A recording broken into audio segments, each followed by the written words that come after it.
महापालिका निवडणुकीत महायुती ठरली पण जागा वाटपात अडचणी। ठाकरेंकडेच राहिलेल्या नगरसेवकांच्या जागा देण्यास भाजपचा विरोध। महापौर कोणाचा यावरूनही तिढा।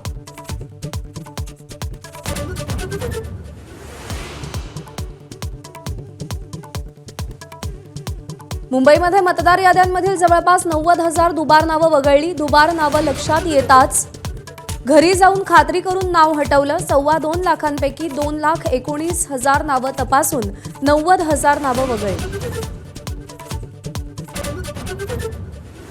पुणे महापालिका निवडणुकीसाठी भाजपमध्ये इच्छुकांची भाऊगर्दी। 165 जागांसाठी 2,500 अर्ज आले।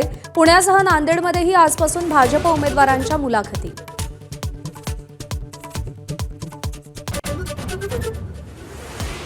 अकोल्यामध्ये ठाकरेंच्या शिवसेनेला मोठं भगदाड। महानगर प्रमुख राजेश मिश्रा यांच्यासह 4 नगरसेवक आणि अनेक पदाधिकाऱ्यांचा शिंदेंच्या शिवसेनेत प्रवेश।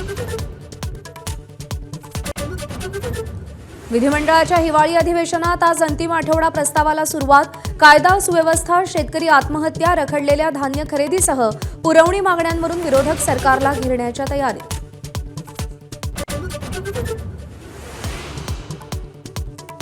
थंडीत आंदोलन करणाऱ्या आंदोलकांच्या निवाऱ्याची व्यवस्था करा। नागपूर खंडपीठाचे सरकारला निर्देश। खंडपीठानं स्वतःहून दखल घेत 3 सदस्यांची समिती स्थापन केली। सोन्या चांदीच्या दरांनी काल उच्चांकी आकडा गाठला। सोन्याचा तोळ्याचा भाव 1,36,000 रुपयांवर तर चांदी 1,96,000 रुपयांच्या पुढे।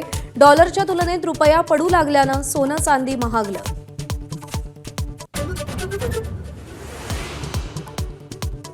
पुण्यात महाबळेश्वरपेक्षाही जास्त थंडी। पुण्यात पारा 7.7 अंशांवर तर महाबळेश्वरला 12.2 अंश तापमान। पुण्यात आणखी 3 दिवस कडाक्याची थंडी राहणार।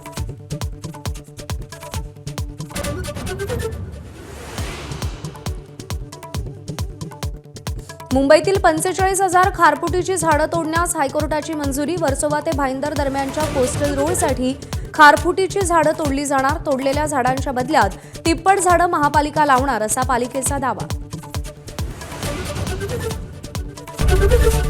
एबीपी माझा, उघडा डोळे बघा नीट।